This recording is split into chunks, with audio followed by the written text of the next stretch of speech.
Krishna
Oh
नाही काष्टा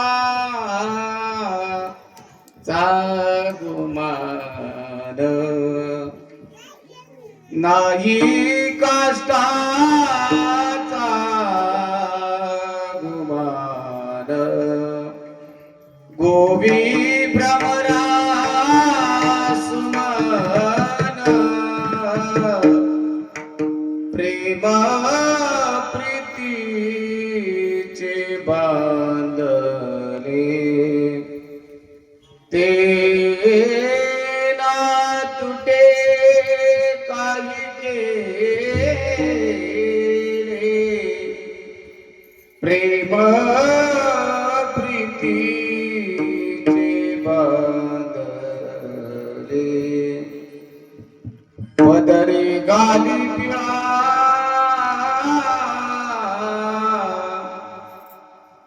पदरी गाली पिळा बाप निर्मळा साठी बाळा प्रेम प्रीतीचे बांधले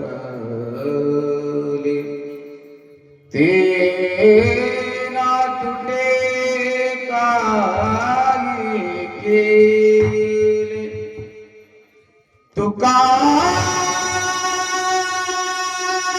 मने भावे तुका मने भावे भेले देवे आकारावे प्रेम प्रीतीचे बांधले ते ना तुटे काही केले प्रेम प्रीतीचे बांधले पांडुरंगा करू प्रथमण म्हणा दुसरे चरण संताची त्यांच्या कृपादाने कथेचा विस्तारो बाबाजी सद्गुरु दास तुका. ओम नमो ज्ञानेश्वराय. ओम नमो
जयांचे केली स्मरण होय सकळ विद्यांच्या अधिकरण. ते जीवंधू श्री चरण श्री गुरूंचे ते नमस्कारोनी आता. नमो सद्गुरु तुकया ज्ञान दीपा. नमो सद्गुरु सच्चिदानंद रूपा. नमो सद्गुरु भक्त कल्याण मूर्ती. नमो सद्गुरु भास्कर पूर्ण कीर्ती. कंठी राहू नाम हा माझा नवस. पूर्वाविलास जोराया वसोनी अंतरी बोलावे उत्तरे. जेणे हा संसार सार होय ऐसे वासने स्वामी साई होणे. काल बाया जाणे ऐसे ना हो वसोनी अंतरी बोलावे उत्तरे. जेणे हा संसार सार होय. गाते श्रोते आणि पाहते.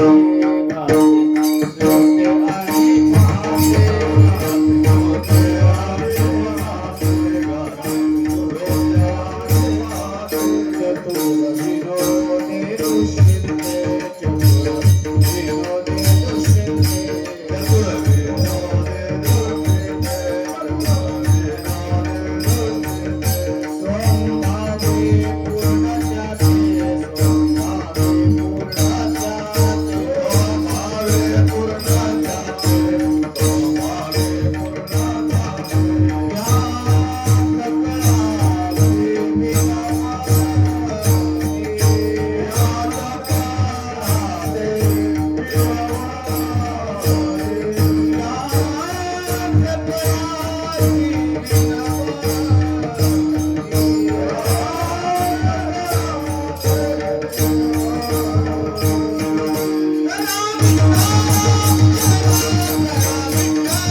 गाते श्रोते आणि पाहते.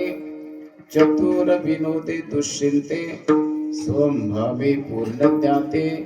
या सकळासे विनवनी. आई हनुमान विराजी.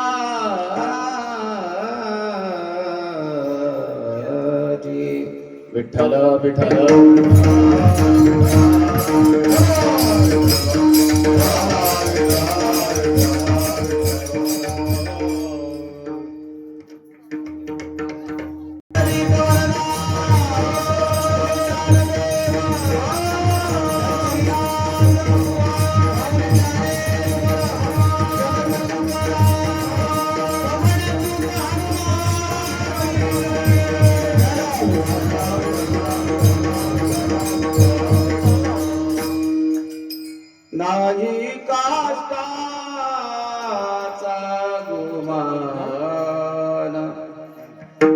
गोवी भ्रमरा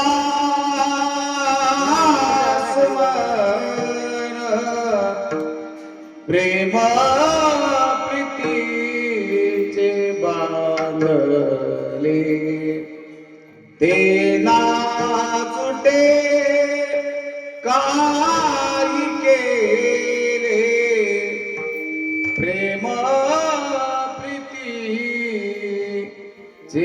बांधले.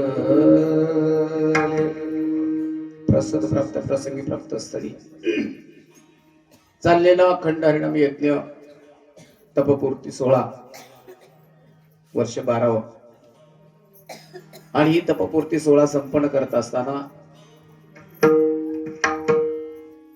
वैकुंठवासी गुरुनाम गुरु स्वानंद सुखनिवासी कोंडजी बाबा यांच्या मार्गदर्शनानं इतर साधू संतांच्या आशीर्वादानं संत श्रोतो मायबापांच्या प्रेरणेनं हनुमंतरायाची कृपाशीर्वाद ग्रामदैवत आहे आपलं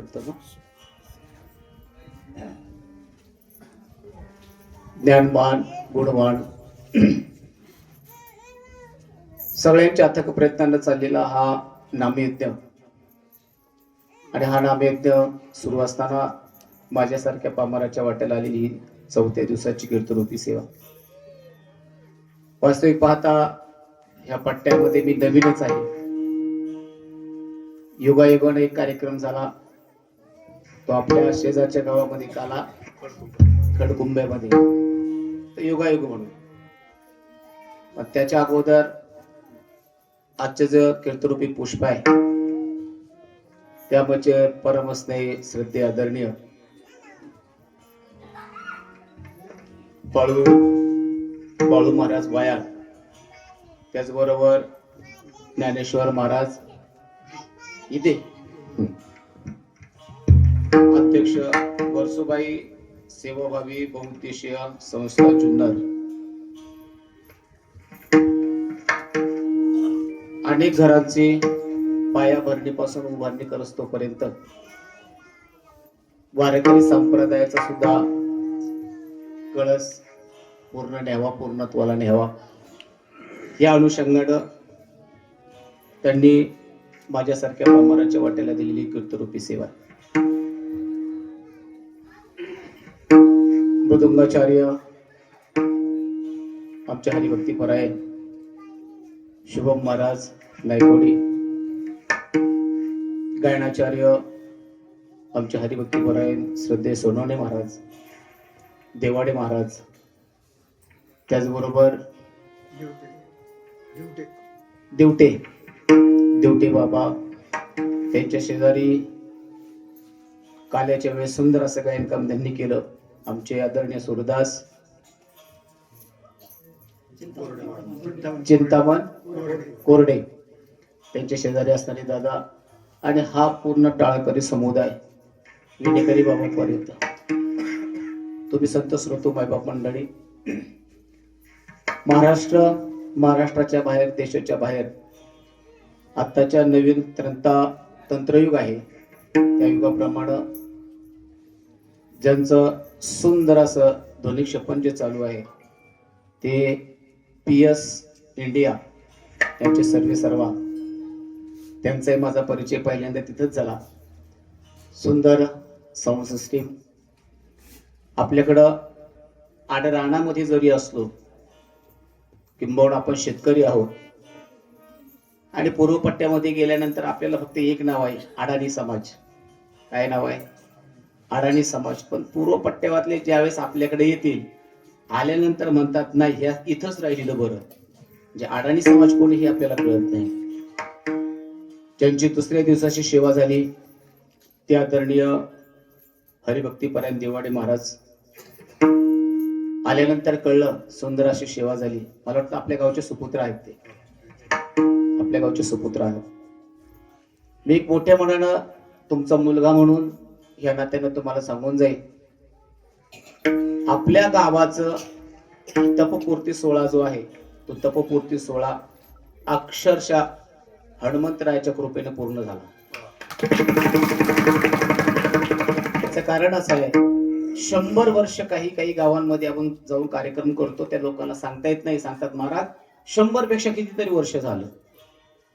पण 100 वर्ष होऊनही सुद्धा 100 वर्षामध्ये एक माळकरी तयार होत नाही, तर कीर्तनकार फार अवघड आहे. हे शोकांकित आहे. हे लहान लहान लेकरं आहेत. हे उद्याचं भविष्य आहे. आपण काळाच्या आड कधी ना कधी जाणार आहोत. काळाच्या आड गेल्यानंतर हा वारकरी संप्रदाय ही धुरा चालवणं यदा कदाचित परमेश्वराच्या मनात असू शकतं, आणि ही धुरा या छोट्या छोट्या वारकऱ्यांकडे असेल. म्हणून त्यांना जपा, हे फार महत्वाचं आहे. आपल्या गावामध्ये कीर्तनकार तयार झाला, त्याच्या पाठीमागं आणि कीर्तनकार तयार हो हे प्रयत्न करा. का? तुम्ही जुनी जाणती लोक आहात. जुनी लोक आम्हाला मिळायला फार अवघड आहे. मी वृद्ध माणसांचा आचार विचार घेऊन वारकरी संप्रदायाचा वारसा निवासा चालवतो, तरुण पिढीचा नाही. त्याचं कारण असं आहे, माझ्या समोर बसणारे काही कीर्तनकार आहेत, प्रवचनकार आहेत, उच्च विचाराचे आहेत. त्यांच्याकडे असणारा जो विचार आहे, तो विचार आम्हाला मिळणं फार दुर्मिळ आहे. आणि शहाण्या कीर्तनकारानं, जर कीर्तनकार शहाणा कीर्तनकार असेल, त्यांनी वृद्ध माणसाच्या सेवेमध्ये तत्पर राहायचं आणि त्यांच्याकडून असणारे विचार बांधायचे आणि मग या गादीवर उभं राहायचं. विठ्ठल विठ्ठल.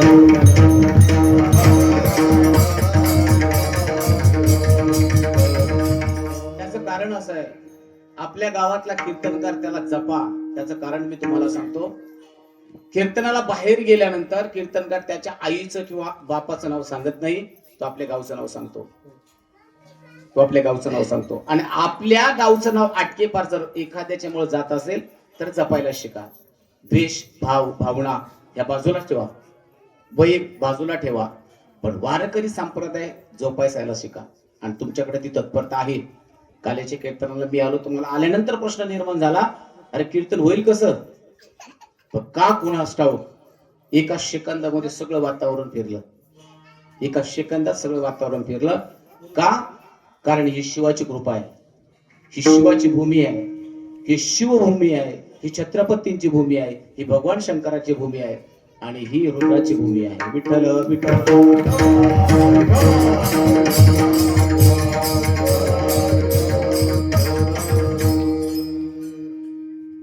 अभंग जगद्गुरु तुकोबरायांचा आहे. अभंग फार सुंदर आहे. जगद्गुरु तुकोबराय नवे नवे संतांचे अभंग सुंदरच आहेत.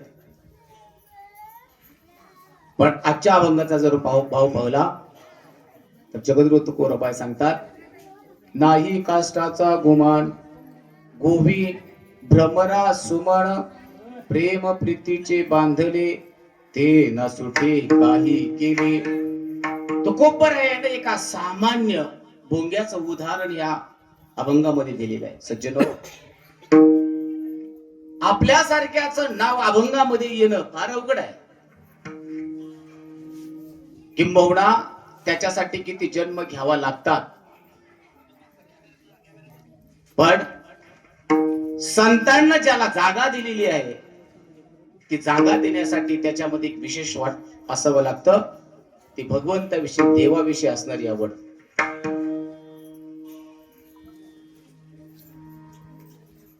मारुतीच्या मंदिरामध्ये हरिपाठ चालू आहे, आणि हरिपाठ चालू असताना एका वयस्कर बाबाने यायचं, हरिपाठ पूर्ण करायचा आणि घराकडे निघून जायचं.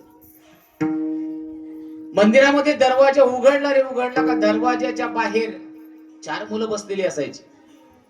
4 मुलं आल्यानंतर त्या बाबांची टिंगल करायचे. ते 4 जण म्हणायचे, तिकडनं सुंदर ते ध्यान चालू केला, इथपर्यंत येस तोपर्यंत ती पोरं म्हणायची, आला हरिपाट्या. काय म्हणायचं? बाबाला चिंता होती, मी दररोज मंदिरामध्ये येतो, हरिपाठ करून जातो, पण मग मी गेल्यानंतर होईल कसं? काय होईल? वारकऱ्याला काळजी असते, कसं होईल याचं? हरिपाठ चालेल कसा? पण मी तुम्हाला म्हटलं ना, वृद्ध माणूस, वयस्कर माणूस, म्हातारा माणूस जवळ घेतल्याशिवाय आपल्याला ज्ञान प्राप्त होत नाही. शास्त्राने सांगितलं वयस्कर माणसाची सेवा जर केली, वृद्धसे सेवया हा महाभारतामध्ये सुंदर श्लोक आहे. वयस्कर माणसाची जर सेवा केली आपल्याकडे विचार चांगले मिळतात. वयस्कर माणसाची सेवा जर आपण केली आपल्याकडे आयुष्य वाढतं. वयस्कर माणसाची सेवा जर आपण केली आपला संसार द्विगुणित होतो. आणि वयस्कर माणसाची सेवा जर आपल्याला आपण केली तर ती सेवा देवापर्यंत पोहोचते. आता नवीन पिढीने ठरवायचं आपण सेवा वयस्कर माणसाची करायची का ना करायची, हे जास्त त्याच्यावर अवलंबून. हरिपाठ पूर्ण झाला आणि शेजारच्या एका लहानच्या मुलाला विचारलं, बाळू अरे हरिपाठाला येतो का रे तू? त्याने सांगितलं, बाबा हरिपाठ करून तरी कोणाचं भलं झाले? कुणाचं भलं झाले? नाहीतरी जे काकड्याला जातात असं पाहिलं का तुम्ही कधी? काकडा प्रत्येक महिन्याला काकड्याला जातो आणि त्याचं घर काय बदल झाला, त्याला सोन्याची नगरी मिळाली, असं पाहिलं का तुम्ही कधी? असं एखादा वारकरी मला पाहून द्या. कार्तिक स्नानामध्ये तो काकड्याला इथे येतो, तुम्ही येत असाल, बरोबर आहे ना? मला तुमच्या हँडल वरून असं कळतंय, मी हँडल पूर्ण वाचल्यानंतर कळतंय तुमचं गाव हे गुरु गाव आहे. बरोबर आहे का चुकीचं मला माहित नाही. हे गुरु गाव आहे. गुरु गाव मी काय म्हणतो, जेथे गुरुचा आदर मान सन्मान केला जातो त्याला गुरु गाव म्हणतात. आणि गुरु आपल्याला योग्य मार्गाला घेऊन जातो, तो कसाही असू द्या. एखाद्याच्या गुरुला नाव ठेवण्याचा अधिकार नाही, कारण गुरुकडे असणारं जे सामर्थ्य आहे, जे बल आहे, ते त्यांच्या गुरुकडे असतं. काकड्याला आल्यानंतर काकडा ऐकायचा, पुन्हा निघून जायचं. काय करायचं? काकड्याच्या दिवशी थंड पाण्याने आंघोळ करायची, किंबहुना नाही भेटलं तरी मंदिरामध्ये यायचं आणि आल्यानंतर सुरुवात करायची. काय सुरुवात करत होतं ते? उठा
तिकडे विरुद्ध दिशेवाल्याने म्हणायचं काय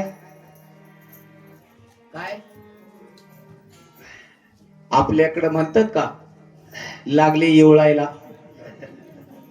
म्हणतात ना, आहे ना आपल्याकडे शब्द तो. आपल्याकडे म्हणतात नवल काय, सगळीकडेच असं चालू. तुम्हाला एक सांगू, सीमेवरती जसा जवान आहे, नीट आहे का, सीमेवरती जसा जवान आहे, फक्त आपण गाणं म्हणतो, ए मेरे वतन के लोगों जरा आंखों में भर लो पानी, जो शहीद हुए हैं उनकी जरा याद करो कुर्बानी. एवढं म्हणतो फक्त आपण. पण शास्त्र सांगतं सीमेवरती जोपर्यंत सैनिक तैनात आहे, जवान तैनात आहे, तोपर्यंत आपण सुरक्षित आहोत आपल्या जमिनीवरती. आणि गावामध्ये जोपर्यंत वारकरी आहे तोपर्यंत आपण सुरक्षित आहोत आपल्या संसारामध्ये. विठ्ठल विठ्ठल विठ्ठल.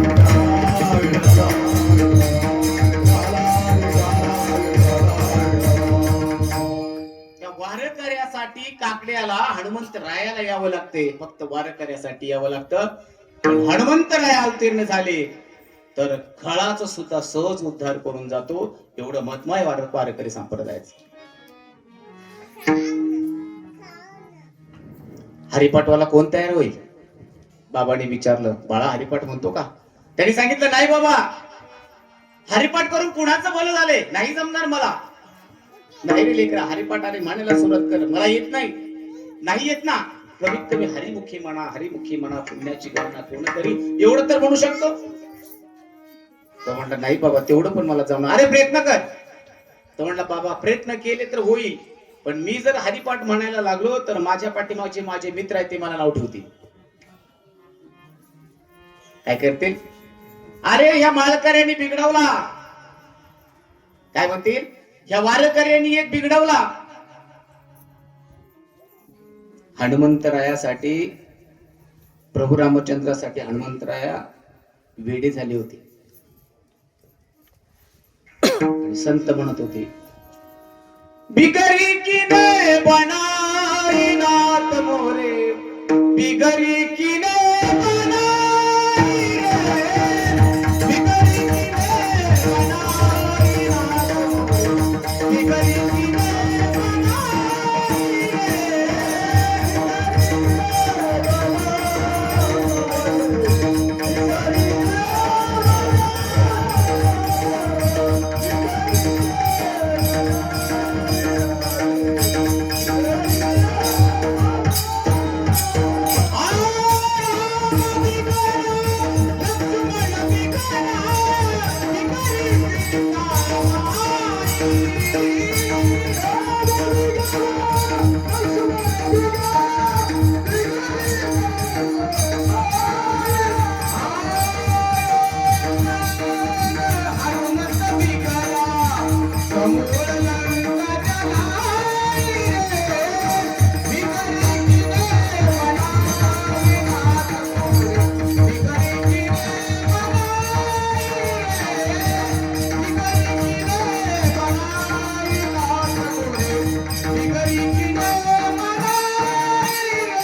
आम्ही संसारासाठी बिघडलो, देवासाठी कोण बिघडत नाही.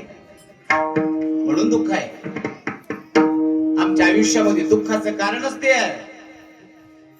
आम्ही संसारासाठी वेडे होतो, देवासाठी वेड व्हायला आपल्याकडे गरज नाही पडली. किंबहुना मनामध्ये विचार येतो, अरे देवा वाचून राहिले तरी काय आपलं. सकाळी दिवस उगवतोय, मावळतोय, खायला जेवायला 2 टाइम आहे, फिरायला गाडी आहे, झोपायला माडी आहे. मग देवा वाचून काय राहते आपलं? काय राहते? तसा विचार करायला काय राहते देवा वाचून? नाही सप्ताह चालू झाला, नाही कीर्तन उद्या बंद पडली, सप्ताह वाचून कीर्तन वाचून राहते कुणाचं काय? पण हा विचार बाजूला ठेवा. हा विचार हा दुर्जनाचा विचार आहे. तुकोबराय सांगतात याला कुचराचा विचार म्हणतात. कारण त्या कुचराकडे गुण दोष सगळं असतं. कुचर कशाला म्हणतात सांगू? एखादी माता माऊली जात्यावरती हरभरे पोटाना भरडतीच ना, आपल्याकडे भरडतात ना. भरडल्यानंतर एखादा असा ओटाणा असतो, तो जात्याच्या पाळीमध्ये भेटला तर तो भरडला जात नाही, मग त्याला शिजवायला लागतो. तो शिजवताना कितीतरी उकळी घेतली चालती, किंबहुना कालून हाटत तरी तो शिजत पण नाही, आणि दाताखाली जर लागला तर तो दात बरोबर घेऊन जातो. त्याला कुचर म्हणतात. विठ्ठल विठ्ठल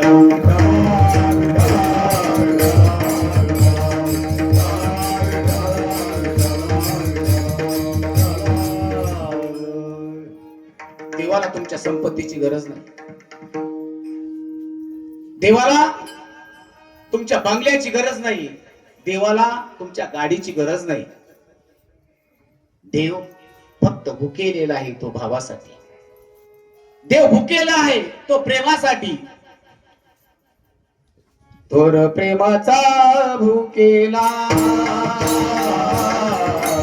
थोर प्रेमाचा भुकेला,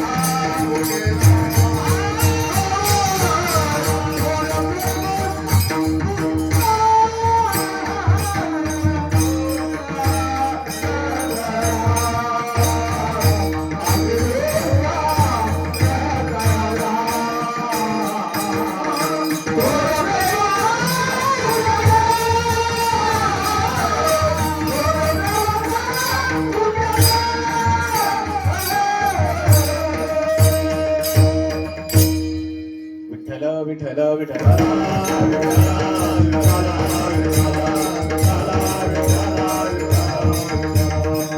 काय लागते देवाला?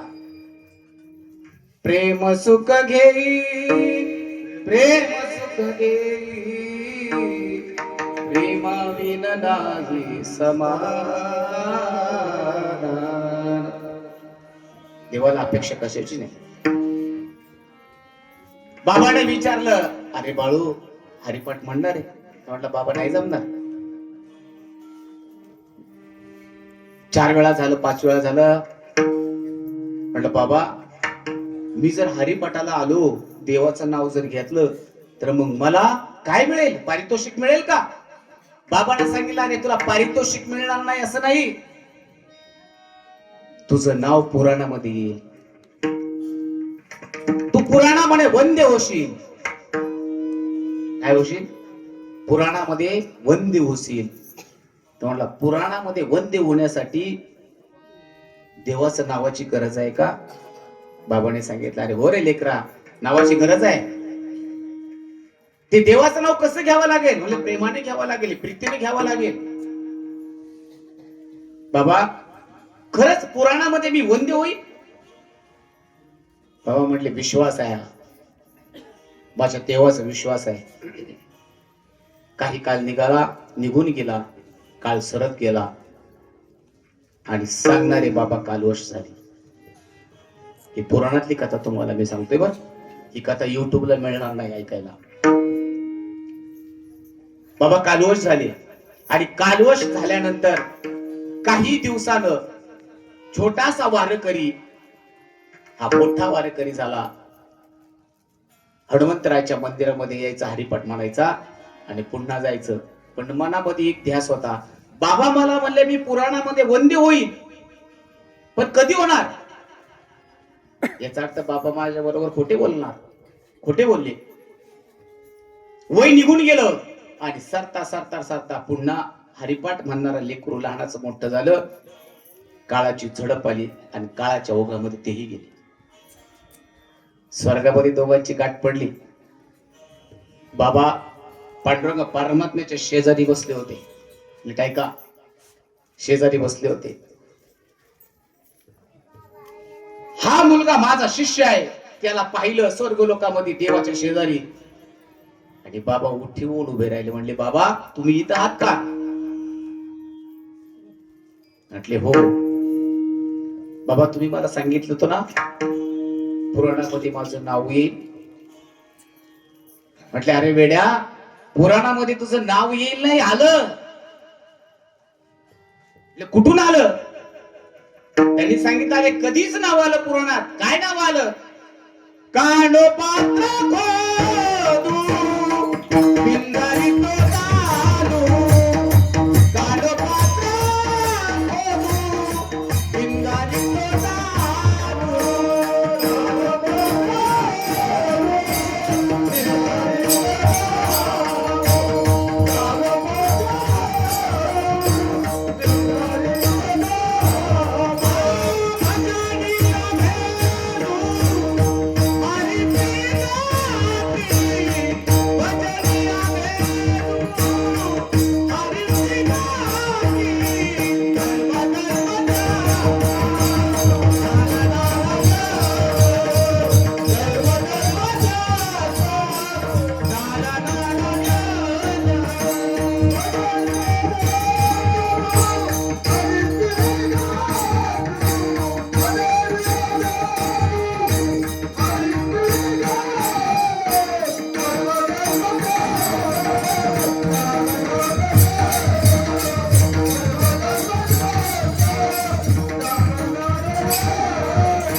कानोपात्रा खोदू पिंजारी तो दादू भजनी आभेदू हरिशी गाती.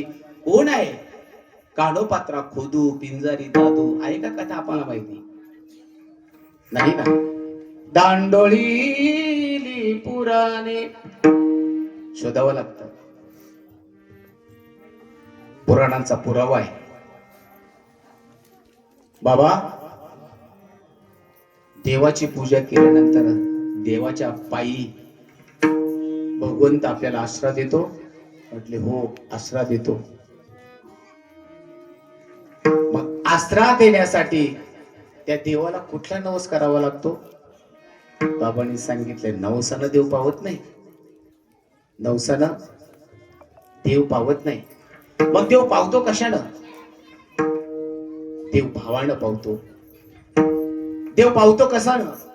त्या देवाचं नामस्मरण सद्भावनेनं जर घेतलं, त्या देवाचं नामस्मरण अंतःकरणातून जर घेतलं तर देव पावतो. नाही बाबा अजून काहीतरी कारण असेल ना? सांगितलं लेकरा, अरे देव पावतो रे. त्या भुंग्याकडे पहा. कमळावर बसलेला जो भोंगा आहे, जो भ्रमर आहे, इतकं प्रेम करतो की त्या कमळाच्या पाकळीला आपला थोडासा सुद्धा पाय लावून देत नाही. एवढं प्रेम देवावर करावं लागतं. तेव्हा देव आपल्याला जवळ घेतो. अभंगाच्या प्रथम चरणामध्ये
तुकोबराची नजर एका भुंगेवरती गेली. संत वाङ्मय, संतांचे विचार, संतांची नजर जाईल कुणावरती सांगता येत नाही, पण ज्याच्यावरती जाईल त्याचं कल्याण करून जाते. हो, संतांची नजर ज्याच्याकडे जाईल त्याचं कल्याण करून जाते. संत वाङ्मय सांगतात, संतांनी आपल्याला शिव्या जरी दिली तरी आपलं कल्याण होते. फक्त दिली पाहिजे, फक्त दिली पाहिजे. तो को भरायचं लक्ष. मुलं थोडी इकडे बाजूला घेतात. लहान काय करतोय भुंगा? सकाळी घर सोडलं आपल्या संसारासाठी. त्या भुंग्यानं आपल्या संसारासाठी घर सोडलं. आपला संसारी भुंगा आपल्या संसारासाठी कधी घर सोडतो ते लेकरांना सुद्धा कळत नाही. आपली अवस्था तशीच आहे. त्या भुंगासारखी आपली अवस्था आहे. दिवस उगवायच्या आत त्या भुंग्यानं घर सोडलं. घर सोडलं फक्त याच्यासाठी, घरामध्ये आपल्यावरती काही जीव अवलंबून आहे. त्यांचं भरण पोषण करता आलं पाहिजे. त्यांचं 2 टायमाचं जेवण आहे. ते 2 टायमाचं जेवण त्यांना गेलं पाहिजे, पोचलं पाहिजे. म्हणून घराच्या बाहेर असणारा भुंगा हा दिवसभर भ्रमण करत असतो. त्या भुंग्याकडे लक्ष गेलं. एका कमळाच्या कळिकेमध्ये तो भुंगळा अटकलेला आहे. तुकोबरायांचं लक्ष केलं त्याच्याकडे आणि तुकोबराने सांगितलं, हे भुंग्या, अरे रात्र व्हायला आली ना, तुला कळत नाही का? या कमळाच्या फुलातून बाहेर यायचंय तुला. तू मकरंद सेवण्यासाठी आलेला आहेस. अरे तुझी पत्नी आहे, मुलं आहेत, वाट पाहत असेल ना, रात्र झाली ना आता. भुंग्याने सांगितलं, तुकोबराय काय करू? कमळाच्या पाकळीला स्पर्श करण्याचं सुद्धा माझं धाडस होत नाही. अरे तू मोठी लाकडं फोडणार ना, किती मोठं लाकड असू द्या, त्या लाकडाला आर पार करण्याची ताकद तुझ्या सोंडेमध्ये आहे ना, आहे की नाही? हे तत्व आमच्या हनुमंतरायाने वापरलं होतं. आता ती कथा खूप मोठी आहे, बरोबर आहे? प्रभू रामचंद्राला महालावरती पलंगावरती आणायचं होतं, म्हणून भुंग्याला पाचारण केलं होतं. किती मोठं लाकूड कोरायला जर सुरुवात केली, कागदापेक्षा पातळ बनवण्याची ताकद त्याच्याकडे आहे. तू कोपा नाही म्हणले, अरे एवढं मोठं लाकूड छेदण्याची ताकद तुझ्याकडे आहे रे. आणि तुला कमळाची जी पाकळी आहे ती पाकळी तोडता येत नाही. त्यांनी सांगितलं, तू कोपर आहे काय करू? त्या कमळाच्या पाकळीवरती माझं इतकं प्रेम जडले, इतकं प्रेम जडले, त्याला तोडूशी वाटत नाही, त्याला छेदूशी वाटत नाही. तू कोपर आहे म्हणले, अरे नाही छेदलं तर गुदमरून मरशील ना रात्रभर. नाही छेदलं तर त्या कमळाच्या पाकळीमध्ये एकदा कमळ पॅक झालं, त्याच्या पेटीमध्ये जर सापडला, अरे गुदमरून मरशील ना रे तू. त्या भुंग्याने सांगितलं, तू कोपर आहे, मेलो तरी चालल, पण याला मी स्पर्श करणार नाही. ज्ञानोबरायांची भाषा तीच आहे. ज्ञानोबरायांनी भुंगा रंगवला.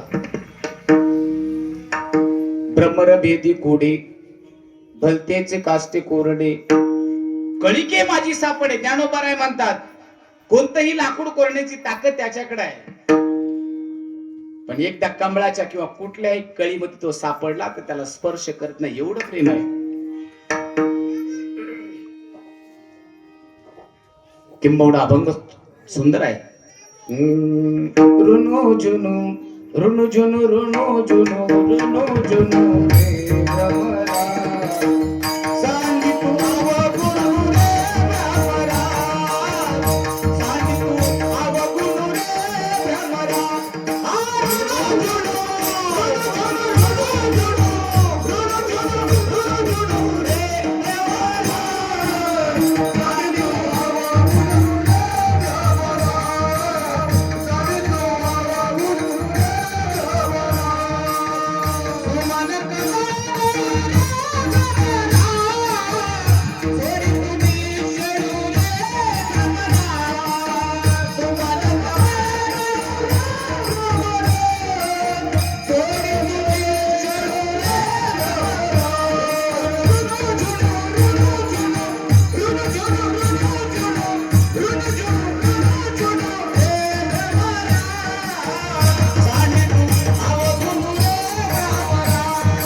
तुझा अवगुण तर दाखव ना.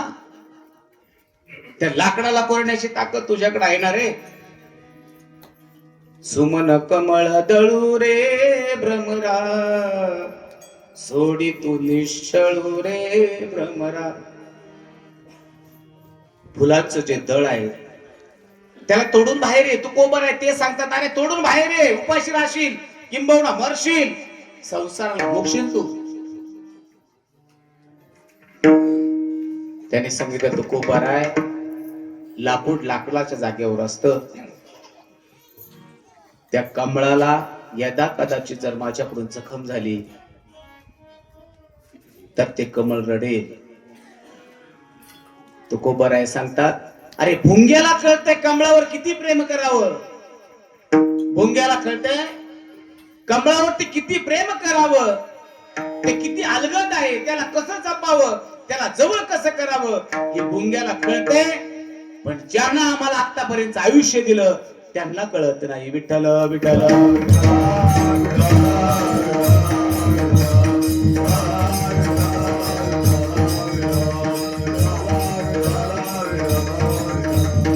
संतांची भाषा अशी आहे, ज्यानं आम्हाला सुंदर नरदेह दिला, ज्यानं आम्हाला तारुण्य दिलं, ज्यानं आम्हाला दिसण्यासाठी सुंदरता दिली, कुणी दिली, कशी दिली, काय दिली, कधी विचार नाही केला. आम्ही फक्त आमच्या तारुण्यामध्ये जीवन जगतोय, तारुण्यात जीवन जगतोय. एक दिवस येईल, कोणे दिवसी बैसोनी हातीवर, कोणे दिवसी पालकी सुभेदार, कोणे दिवसी पायाचा चाकर चालत जावे, देव ठेविल तैसेचे राहावे, समयासी सादर भावे, देव ठेविल तैसेचे राहावे. कोणे दिवसी अमा येईल महाद्वारी, कोणे दिवसी प्राण जाईल घे मोरी, कोणे दिवसी स्मशानी जावोनी, एकटे राहावे, एकटे राहावे, देव ठेविल तैसे राहावे, समयासी सादर भावे. संसारात आलो, जे भगवंताला अपेक्षित आहे ते द्यायचं आम्ही विसरून गेलो. देवाला ज्याची गरज आहे ते देणं आम्ही विसरून गेलो. त्याचं नामस्मरण मुखामध्ये, त्याचं नामस्मरण हृदयामध्ये घेण्यासाठी आम्हाला लाज वाटायला लागली. वरातीत जर गेलो तर बचाव, ऐक नाही, रडू नको बाळा मी पाण्याला जाते. ती गवळण नाहीये बरं का, म्हणतात लोक, ती ठीक आहे आपल्या मनोरंजनासाठी, ठीक आहे. आपली लहान लहान लेकरं, आई तारुण्यामध्ये आलेली लेकरं डीजेच्या पुढे नाचताना बापाला आणि आईला वाटतं वा माझा मुलगा काय ब्रेक डान्स करतोय. कधी कधी शोकांकित आहे, डोळ्यातून पाणी येतं. वर नाचू नका माझं असं अजिबात मत नाही, अजिबात नाही. पण आपला मुलगा संगत कुणाची आहे, आपल्या मुलीची संगत कुणाची आहे ते पहा. संगतीनं बिघडतंय, बाकी कशाने नाही. ज्या मुलानं 10वीला 95% पुढे असेल किंवा आउट ऑफ असेल, त्याच्या बरोबर आपला मुलगा मैत्री करत असेल त्याचं कल्याण. जी मुलगी 12वीला आउट ऑफ मार्ग पडत असेल त्या मुलीची, आपल्या मुलीची संगत असेल, आपल्या मुलीचं कल्याण. पण जो 35 म्हणजे नापात होत असेल गेला आपला. पण संगत महत्वाची आहे. संत वाङ्मय सांगतात, संतन के संग लाग रे तेरी अच्छी बनेगी, अच्छी बनेगी तेरी बिगड़ी बनेगी, अच्छी बनेगी तेरी बिगड़ी बनेगी.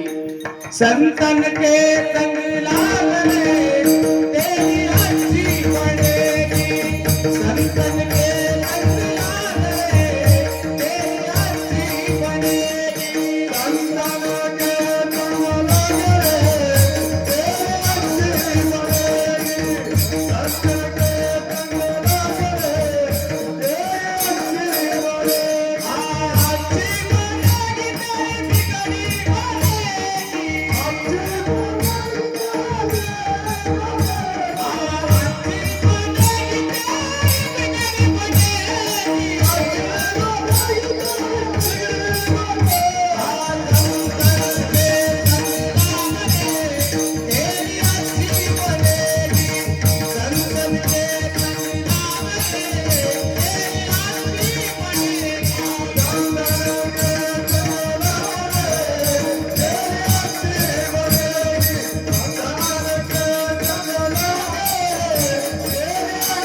जोपर्यंत दुर्जनाचा संघ अंतःकरणातून जात नाही तोपर्यंत नरदेहाला कशाला आलो ते कळत नाही, आणि जोपर्यंत नरदेहाला कशाला आलो हे कळत नाही तोपर्यंत देवाला काय पाहिजे हे सुद्धा कळत नाही.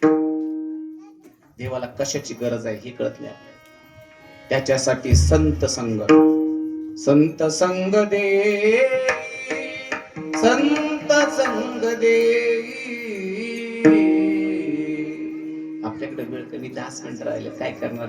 दुरुन मी आलो का, दुःख झाले दारुण, दुरुन मी आलो का, या वया येतवरी होते हेचे कारण, या वया येतवरी दुर्लभ भेटी तुम्हा आई झाले दर्शन. वेळ कोणासाठी थांबत नाही, वेळ माझ्यासाठी नाही, तुमच्यासाठी नाही, भल्या भल्यांसाठी वेळ थांबली नाही तर तुमचं आमचं काय घेऊन बसलं. तुकोबरायांनी पाहिलं, भ्रमर भेदी कुडे नाही काष्टाचा गुमान, गोवी भ्रमरा सुवर्ण. पण जसं त्या भ्रमर त्या फुलाला सोडत नाही तसं देवाला ह्या जीवानं त्या शिवाला सोडता कामा नये. का? कारण जीव आणि शिवाचा ऐक्य एकामेकाला घट्ट बांधलेला आहे. अभंगाच्या दुसऱ्या चरणामध्ये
बांधले ते ना तुटे काही केले.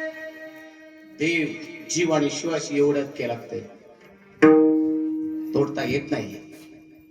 किंबहुना जेणे हा जीव दिला दान, तयाचे करीन चिंतन जग जीवन नारायण, काही न गुण तयाचे. संसारामध्ये लेकर मोठी होतील, काय का संसारामध्ये लेकर मोठी होतील आणि एक दिवस भुरकने उडून जातील, कळणार नाही आपल्याला. संसारामध्ये मुलगी लहानाची मोठी होईल, एक दिवस उपवत झाली की पारकाच्या हातामध्ये सहज पारक्याच्या घरी जाणार आहे. संसारामध्ये मुलं मोठी होतील, कधी त्यांना पंख फुटतील, घर सोडून परदेशामध्ये किंबहुना नोकरीसाठी कधी निघून जातील कळणार नाही. घरामध्ये फक्त 2च पक्षी राहिले असतील, कळते ना तुम्हाला. त्याला नातं म्हणतात, प्रेम प्रीतीचे बांधले, त्याला नातं म्हणतात. ते नातं जपायला शिका बरं, ते नातं जपायला शिका. आयुष्यामध्ये सहोदर, आयुष्यामध्ये आपला जोडीदार फार महत्वाचा आहे.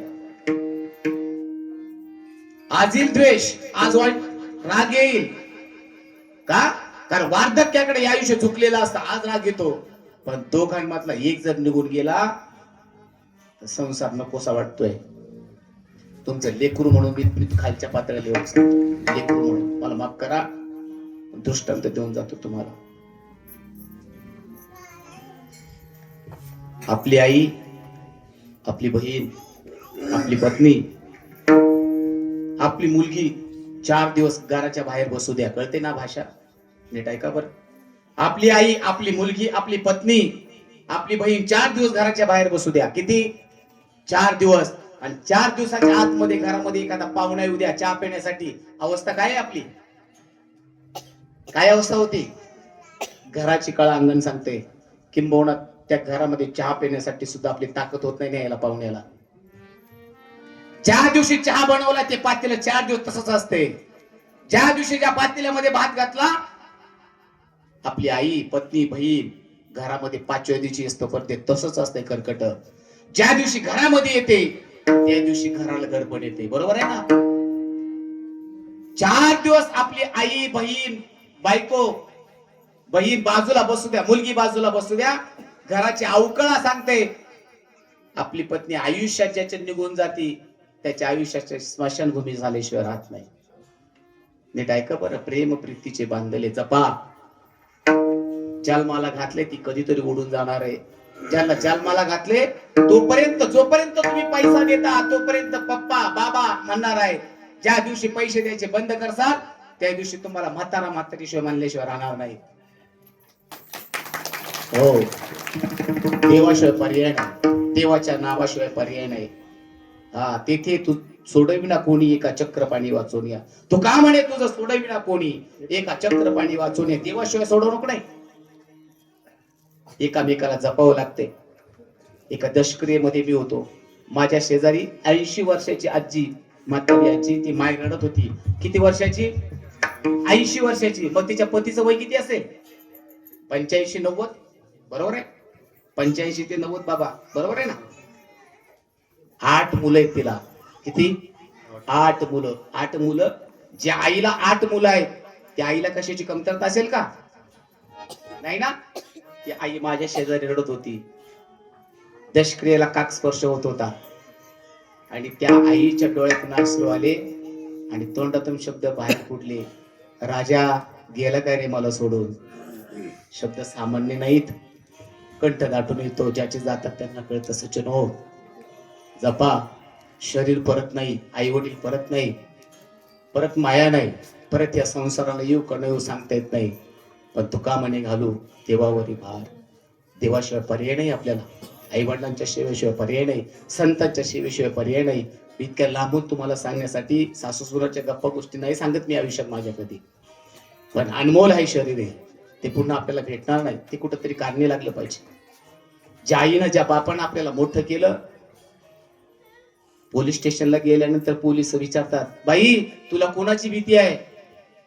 ती मुलगी सांगते, माझ्या मनामध्ये एक आहे, माझा सहोदर, तो चांगला आहे, माझा मित्र चांगला आहे, मी त्याच्या बरोबर पळून जाऊन लगीन करते. मग कुणाची भीती आहे? ती सांगते, माझ्या आईची माझ्या बापाची. अरे आईची बापाची जर त्याला भीती असती तर 18 वर्षाच्या आत कधीच तिला मारून टाकली असती. पण ज्याने जन्म दिला त्यांची भीती वाटायला लागली. त्याला कलियुग म्हणतात. विठ्ठल विठ्ठल.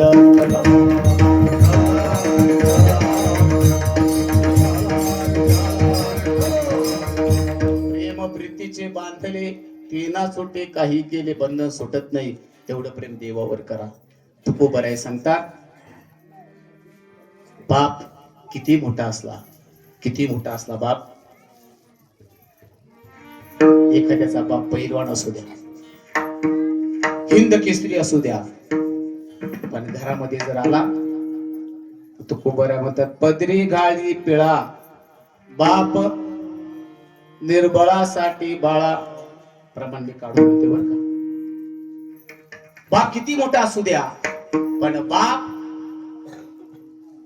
एखाद्या आखाड्यामध्ये जर गेला तर पाठ टेकवलेली असते. पण घरामध्ये बापाने प्रवेश केला तर लहानस लेकरू हातामध्ये असणारी वस्तू त्याच्या पायाला टाकते आणि बाप पडल्यासारखं नाटक करते. पहिलवान बाप काल जन्म घेतलेल्या मुलाला पडेल. अरे वाघा बरोबर लढणारा तो माझा बाप आहे, पण वाघा बरोबर कधी माझा हरला नाही. पण घरामध्ये प्रवेश केला, ज्या लेकराला जन्म दिलेला आहे त्या लेकराला नुसती एखादी छोटीशी काठी पायामध्ये टाकू द्या, बाप पडल्याचं नाटक करतोय. याला प्रेम म्हणतात. कण्व ऋषीला समजलं माझ्या मुलीचं आता काही दिवसांनी लग्न होणार आहे. कण्वाला वाचून महापुरात कण्व ऋषीला समजलं माझ्या मुलीचं काही दिवसांनी लग्न होणार आहे. कण्व ऋषीला बाहेर जायचं सोडून दिलं आणि उपवर झालेली मुलगी आहे त्या मुलीला आज खुशीशी घेतलं. बापानं मुलीला खुशीशी घेतलं. आईला बापाच्या समोर मुलगी थांबत नव्हती आणि मुलीच्या समोर बाप थांबत नव्हता. का? कारण बापाला माहित होतं माझी मुलगी उपवर झालेली आहे, ती लाजेल. ती ऐन तारुण्यामध्ये आलेली ती लाजेल. मुलीला माहित होतं माझ्या बापाच्या समोर मी आता कशी जाऊ अशी. का? कारण तिला कळत होतं आता मी मोठी झालेली आहे. जोपर्यंत छोटी होती तोपर्यंत नाही वाटलं काही. छोटी होती तोपर्यंत बापाच्या हाताला धरून फिरत होती, नाही वाटलं काही. पण उपवर झाली, कळायला लागले तिला. आता आपल्या शरीराची लाज तिला वाटायला लागली. पण बापाला समोर बघितला ती लाजून जायची. पण कण्व ऋषीनं आज आपल्या मुलीला कुशीत घेतलं. तिचं नाव आहे शकुंतला. नीट ऐका बरं, 2 मिनिटात तुम्हाला सांगू. जय विठ्ठल करतो. तिचं नाव शकुंतला आहे. शकुंतलेला जवळ घेतलं बापानी आणि शकुंतलेला जवळ घेतल्यानंतर बगीचेमध्ये फिरायला काढली. बापाने 2 शब्द शिकवले मुलीला. बाप शिकवत नाही कोण म्हणतं? बापाने 2 शब्द शिकवले. काय शिकवलं? एक नुतकुस एका फुलाचा जन्म बाहेर झाला होता, कळी होती, आणि एक शेजारी उमललेलं फुल होतं. बापानं सांगितलं शकुंतले ही काय आहे? तिने सांगितलं बाबा ही नुतकुस जन्माला आलेली कळी आहे आणि ते फुल आहे. किती प्रेम करते दोघांवरती? सांगितलं बाबा जेवढं कळीवरती प्रेम करते ना तेवढं त्याही फुलावर मी प्रेम करते. कण्व ऋषीनं सांगितलं ऐक ना शकुंतले, जेवढं नवीन फुलावर प्रेम करते ना तेवढं जुन्या फुलावर प्रेम करायला शिक. कळते ना भाषा? जेवढं नवीन फुलावर प्रेम करते ना तेवढं जुन्या फुलावर प्रेम करायला शिक. जेवढं नवीन व्यक्तीवर प्रेम करशील ना, जन्माला आलेल्या व्यक्तीवर प्रेम करशील ना, तेवढं वार्धक्याकडे जो चाललेला आहे, म्हातारपणाकडे जो चाललेला आहे त्याच्यावर प्रेम करायला शिक. त्याला म्हणतात बाप. पदरी खाली पिळा बाप निर्बळा साकी बाळा. तुकोबाराय सांगतात असं आयुष्यामध्ये जीवन जगता आलं पाहिजे आणि असणारी प्रीती आहे देवाकडे लावता आली पाहिजे. अभंगाच्या शेवटच्या चरणामध्ये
म्हणे भावे धेने देवे आकारावे प्रेम प्रीतीचे बांधले ते ना तुटे काही केले झालेली सेवा ज्ञानोबा तुकोबा यांच्या चरणी हनुमंतराच्या चरणी समर्पित करून सेवेला पूर्ण विराम देतो.